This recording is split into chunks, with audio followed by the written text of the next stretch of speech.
Good afternoon, everyone.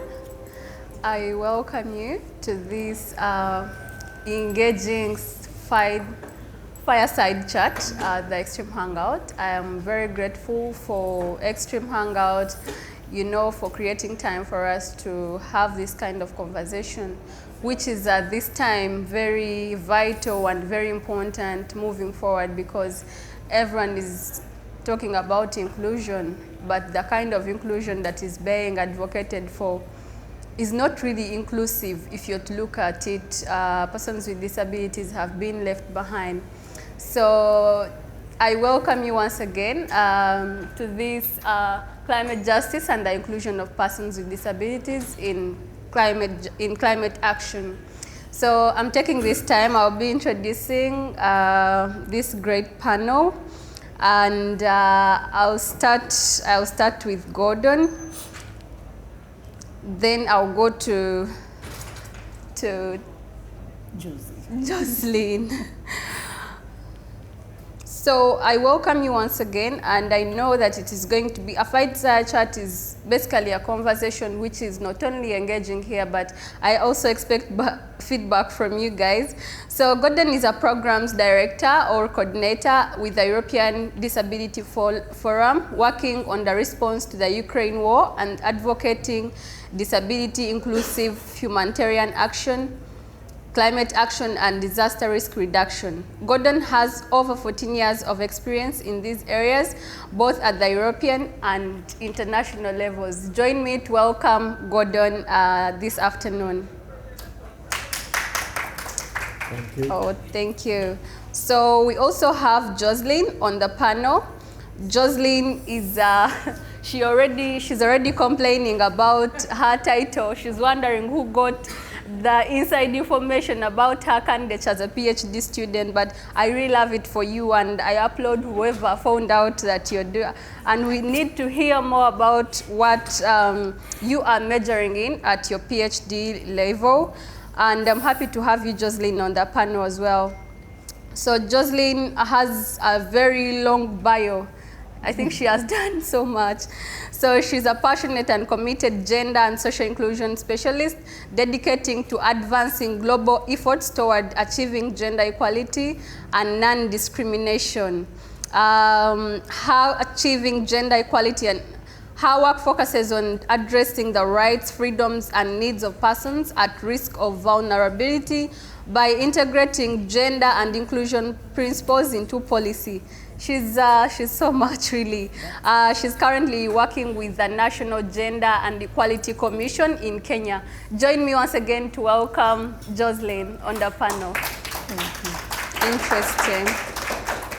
So today, like I mentioned, our topic of discussion is rotating about inclusion and climate justice for persons with disabilities in climate action. And we all know like the ongoing discussions, the ongoing briefs, everyone is talking about inclusion.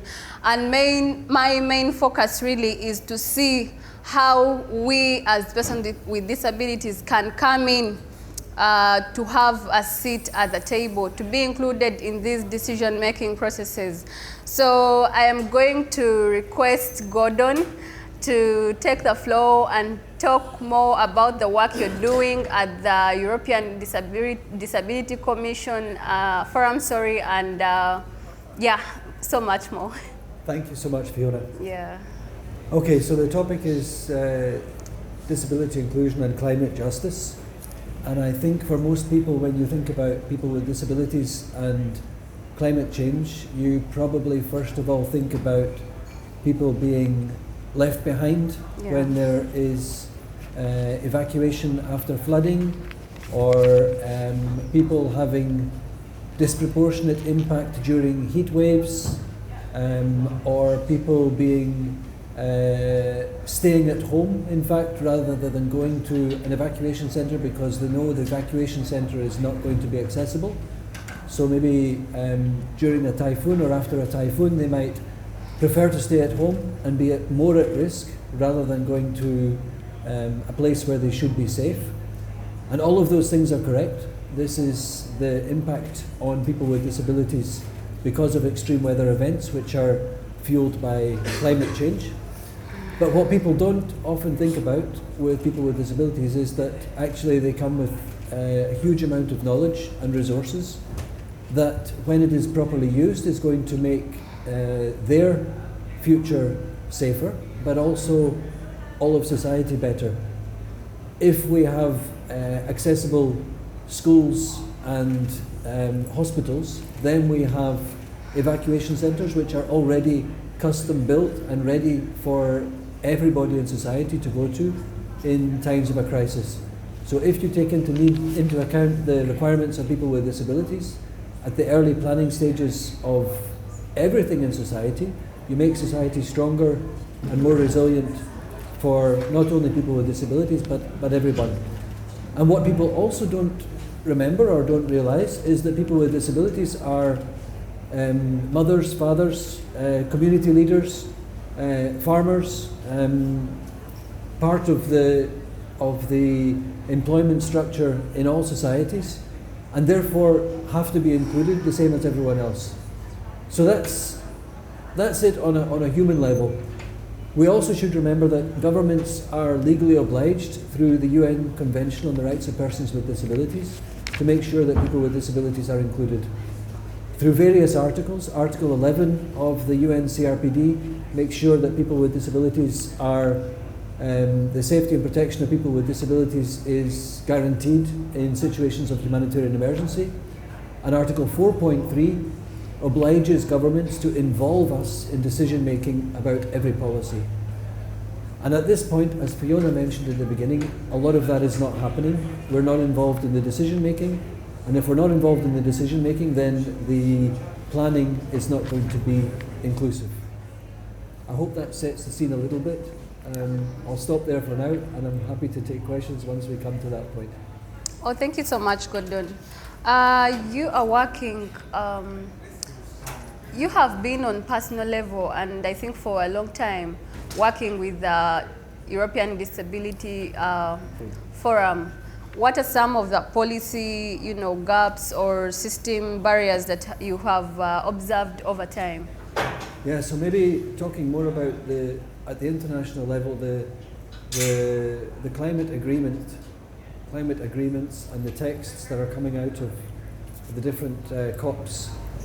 It's not difficult to count on the fingers of two hands the times disability is mentioned. It's almost not at all.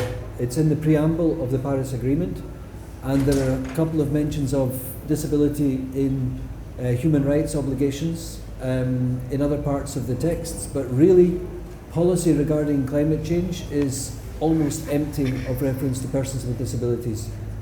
You will see mentions of vulnerable groups, and quite rightly it will talk about the needs of women and gender constituencies, people with indigenous identities, youth and children. Of course, all should be included, but very rarely do you see people with disabilities mentioned. So there are gaps all over the place. And talking specifically about Europe, in 2021 we did a survey of European government policies on disaster management, and from what we saw, there was not one country which talked about disability and climate planning, climate adaptation planning in the same policy document. So zero across the whole of Europe and Central Asia. It's a huge gap. Wow, thank you so much, Gordon. And we are witnessing some of the things that you mentioned, really, like some negotiations going on are deliberately refusing or deliberately disregarding inclusion and in regards to persons with disabilities. But I'm happy that we are making strides and we are pushing to see that come to an end. Even if it's not today, at least we have made strides, and I know in the near future we shall be celebrating our efforts. So Jocelyn, I know you're doing amazing work at the National Gender and Equality Commission in Kenya. Can you tell us more about what basically you're doing in line with advocating for the rights and the work you're doing at the commission, basically? Okay, thank you so much for that, Fiona. So at the National Gender and Equality Commission, we are a constitutional commission which has a mandate of promoting gender equality and freedom from discrimination.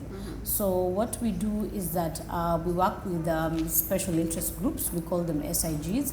So we have women, we have children, we have youth, we have persons with disabilities, we have minority and marginalized groups, and we also work with the older members of the society.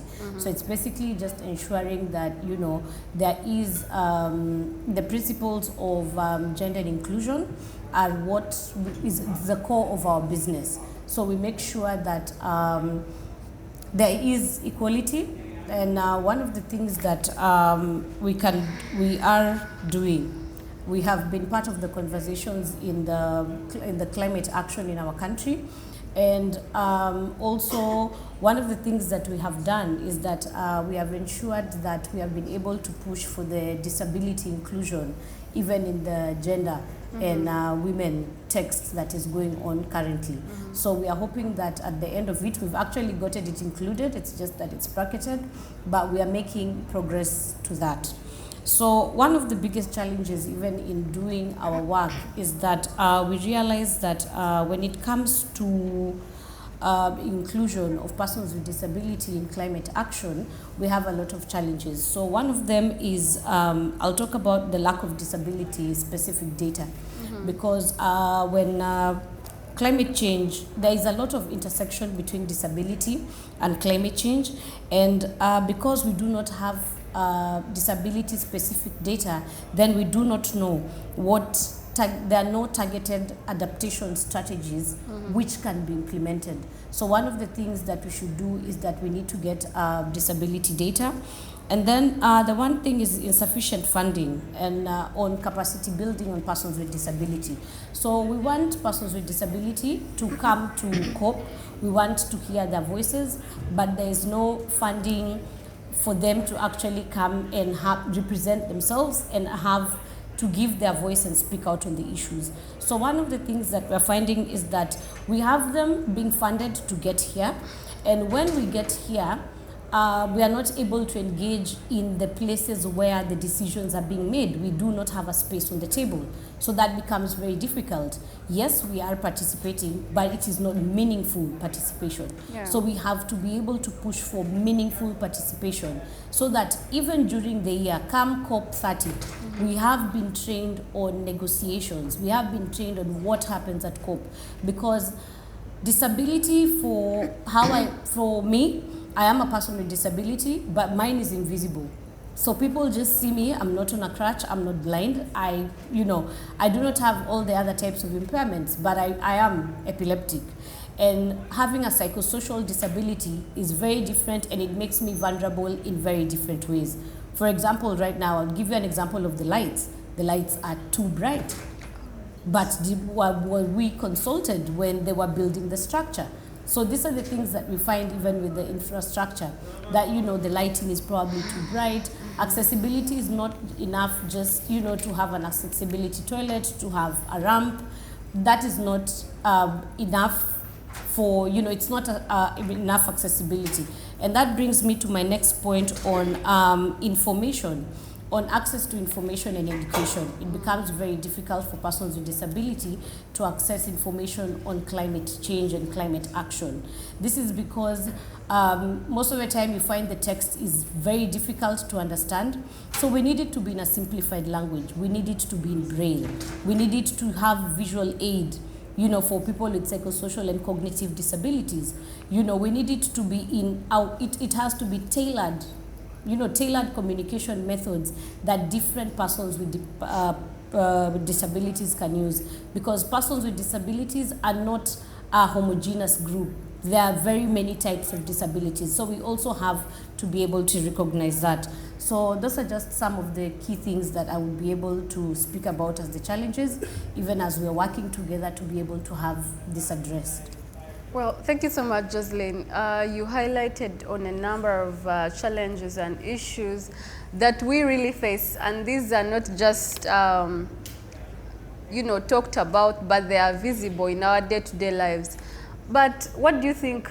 Do you have any solutions that we can do to overcome the challenges, the access to information? For example, you mentioned no funding. What solutions do you think can be put forward to solve some of the challenges that you mentioned? So thank you for your question. And when it comes to climate financing, which is something that has really been spoken about in COP29, we want to be able to have even government commitments, governments committing to put resource allocation, especially for persons with disability and with all, like when it comes to, for example, dealing with, climate change disasters. For example, we have floods happening. So we need to have money that is allocated, to have financing for persons with disability so that they can be able to put the correct infrastructure. Yeah. For example, the evacuation routes, the shelters, the transport that is used during climate disasters. It doesn't put into focus that we have persons with disability who have unique vulnerabilities. So for example, for a person with psychosocial disability, you need continuous psychosocial support. So we have to be able to bring mental health in the conversation, because someone with a psychosocial support, with a psychosocial disability, during an event like floods, they might just freeze. Yeah. Like the system just shuts down. So they need continuous psychological support. And this is some of the things that the government has to commit to doing, to be able to have evacuation routes, to have shelters that are inclusive for persons with all types of disabilities. So that's one of the things. The other thing is I talked about is to get the data, because data informs planning. Yes. So for us to plan for inclusion of persons with disability, then we have to be able to collect data. Exactly. And this data has to be centralized. So we have to come up with a coordinating system that collects country data, then we put it together to global data so that we can be able, when we meet at COP30, for example, we can be able to advocate with the data that we have collected from our countries. Yeah. That will be able to inform planning and for us to even give recommendation to our specific country and regional context.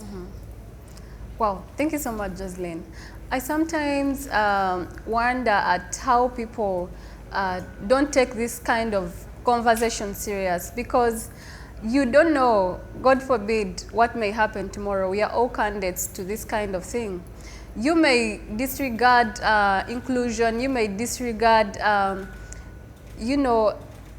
but next day, God forbid, you are a candidate. How will you reverse the system to work in your favor then? So what Jocelyn is talking about is very vital, and if we have to champion, or if we have to advocate for anything, inclusion should be one of the things on our minds for real. I come back to Gordon. You've been so much into the climate discussions here at COP, and you have been a champion for the disability constituency, for example. You need to see this happen. And like, what does your involvement, or how can this COP or these international conferences that we have, for example, influence, or how can we leverage on that influence to really prioritize our disability inclusive climate justice? Yeah, thanks for the question. So we have at this COP and previous COPs an informal disability caucus. I was in COP in Glasgow in 2021, and there were, as to my knowledge, fewer than 3 or 4 people with disabilities present.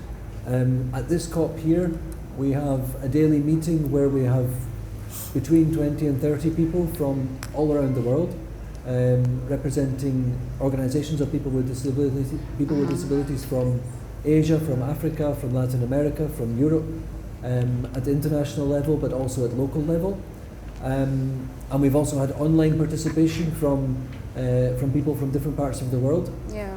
But as I said at the beginning, it's an informal caucus. We don't have any recognition at the same level as the constituencies.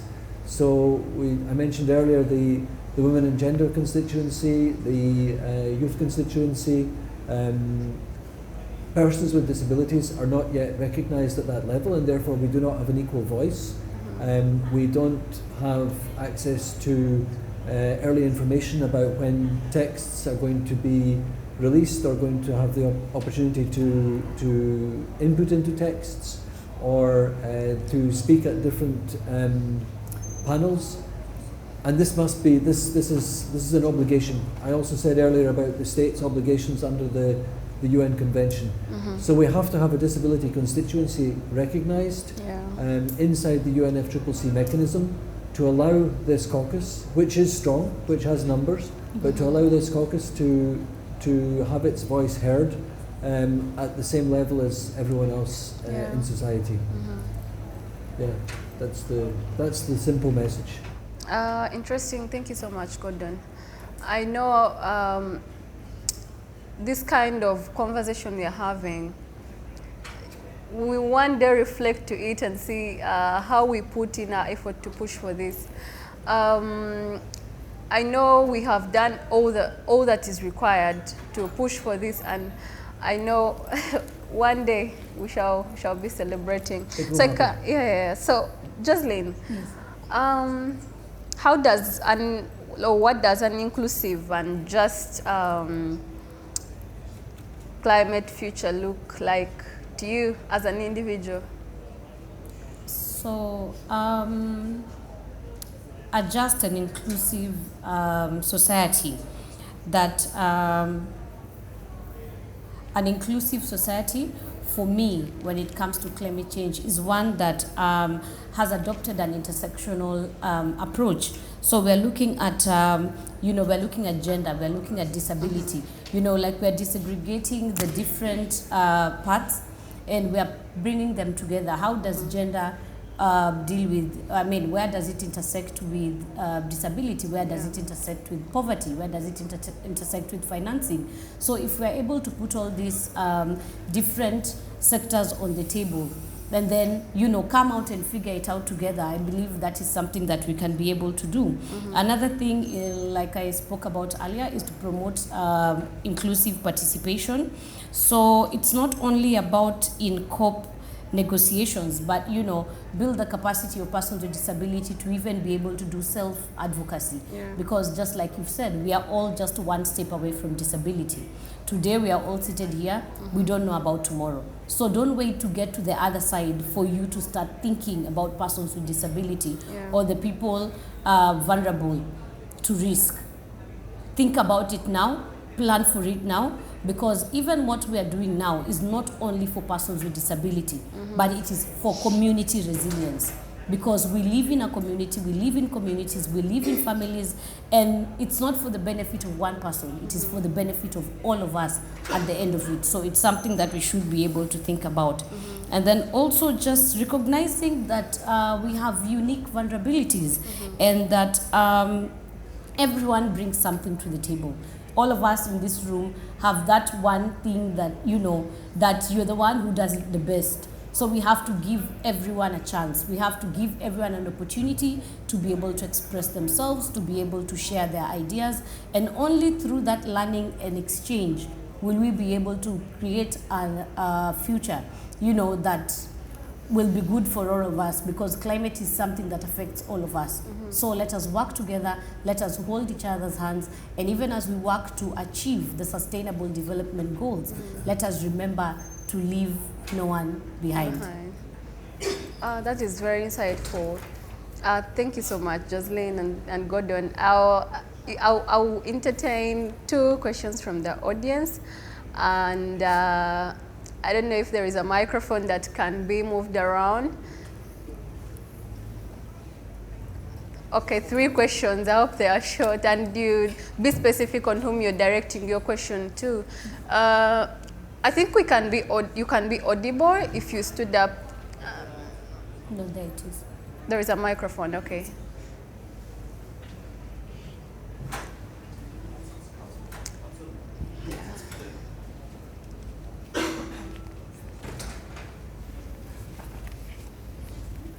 Is it on? Yeah.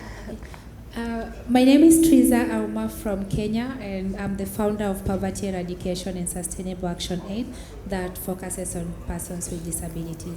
So my question is, how can governments and organizations ensure that climate adaptation and mitigation are inclusive of persons with disabilities, particularly in resource-limited settings that whereby accessibility infrastructure is already a challenge. And maybe could you share successful models in climate action that have been successful for grassroots organization like mine could emulate? Thank you. Okay, whom are you directing the question to? NGEC either. Oh, okay. So, thank you very much. My name is Priska Kajumba.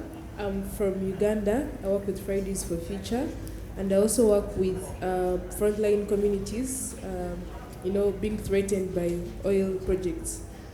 And well, I want to draw on something that Gordon mentioned, which is very important, that people with disabilities have ideas and information that is, usually ignored.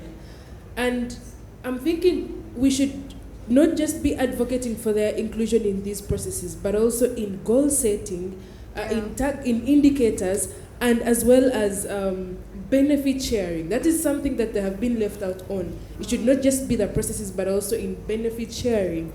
And working with communities that are, at the front line of climate, impacts, I've experienced the exclusivity of these people time and again. And I'm thinking it's now time for us to boycott processes that do not include these groups, And so my question is, how can we break down these events and localize them and take them to, ground communities so that they are, aware of these spaces and also demand firsthand? Okay, thank you so much, Priska. I think the last question is here, then we can quickly respond. My name is Maulani from Indonesia. So I'm thanking you, both of you, relating to analyze and also heading to all challenges, a lot of challenges between us, and then we put ourselves into a bunch of what we say that marginalized groups. But as I aware that like Ms. Josephine is very expert in women issues and also Gordon's in disability issues. So, however, we are still always in the people who are left behind. Still always in the people who are in the stigmatized. I mean, stigma is not moving around from us. So what do you think about the strategy and also identifying what should we have to do relating to going out from this kind of like a circle of challenges, stigma, anything related, left behind. So do you have any idea related to this? So this morning we are in the financial inclusive forum. Some of our friends sharing about the educations, trainings, capacity buildings. Do you think that this is one of the strategic things that we also forget about that? Thank you so much. I will request you to take the shortest time to respond because we are really caught by time. Gordon, you can take on first. So I'm happy to quickly comment on all three questions, if I can. So the first question, I think, was about how can we make sure governments and organisations ensure inclusive adaptation strategies. And my simple advice there is to not reinvent any wheels. We already have a lot of policy and guidelines and standards in place. Yeah. So governments have accessibility standards, those should be adhered to. We've got the Sendai framework on disaster risk reduction, which is extremely inclusive of people with disabilities. That should be used to ensure disability inclusive adaptation. So that's the first, my thought on the first question. Don't be looking to reinvent things. There's lots of stuff already existing. We need to make sure that it's adhered to. For the second question about supporting local organisations, I think here we need to remember that it's not just capacity building for people with disabilities, it's also capacity building for the government departments and the NGOs to understand, to make their processes accessible and inclusive. If we've got grassroots organisations that are doing great work or have the potential to do great work, but they can't access funding, then we need to ask why. And very often it's because the funding processes are too complicated, they're too exclusive, and they don't allow people to access them without having lots of different policies in place. So those organisations that are providing funding need to look at themselves and think, how do we make sure that our funding is accessible to grassroots organisations? And the third question, I think, was about how do we address stigma around disability? And for me, when we get people with disabilities and organisations of people with disabilities involved in this work, and especially where you see these organisations making society better for everyone, then everyone sees that people with disabilities are just like anyone else and actually are a vital part of the improvement of society moving forward. So stigma will automatically disappear. When we have children all together going to school in inclusive education, children see children with disabilities as everyone else, and they grow up seeing disability as a part of society. So stigma will automatically disappear. We have to get people with disabilities involved, and the stigma issue will become less important. Thank you so much, Gordon. Just a minute, and you're up. Sorry. Okay, so I think Gordon has mentioned everything, but the one thing maybe I'll talk about, the two things I'll just respond on is like what exactly is happening in the country context. So the National Gender and Equality Commission currently is doing an audit on buildings, on infrastructure in Nairobi County and in other counties. So that is something that we have started looking into, because as a commission, like we said, what we do is promote gender equality and freedom from discrimination. So we want to be able to know that buildings are accessible. There's no way we'll have a building for a governor that has no escalator, for example. So we've started doing an audit, and we will do a report on that. Once it's final, we're going to share that so that, you know, it's the oversighting part that the commission does. So, and also working with the country delegations, like Gordon has said, we have a country delegation here and we had a meeting earlier. So being able to engage and put our voice in those types of delegations and in those meetings, we have to find ourselves a seat on the table. We can't wait to be called. Yeah. So we have to approach them in an organized manner and be able to pass our agenda to all the country delegations so that we can be able to work with them in moving forward. Then when it comes to maybe the question on strategy, how do we deal with the strategy of, you know, dealing with stigma? So one thing I would say is that we have to incorporate the mental health situation even in these conversations that we're having when it comes to climate action, and, you know, just make it know that there is nothing to be stigmatized about being a person with disability. That's why we're advocating for empowerment and capacity building so that we can do self-advocacy.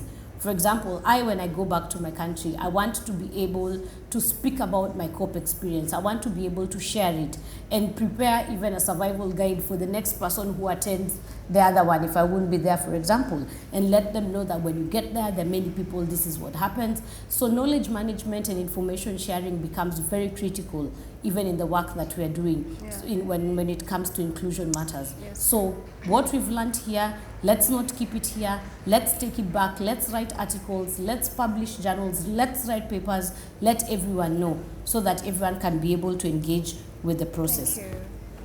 Well, thank you so much, Jocelyn. I wish we had time to continue this conversation until, sunset, but we have really run out of time, and I want to take this opportunity to thank each and everyone that has been part of the conversation.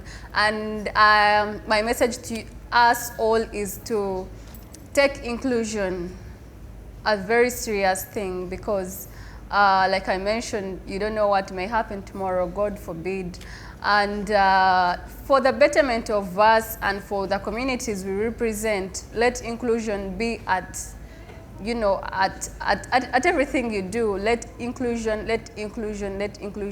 be very vital in the programming, in the implementing, in the everything, every process and every stage. I want to thank you so much for being a good audience, and the Extreme Hangout for giving us an opportunity and a space to share with the amazing panel that I had.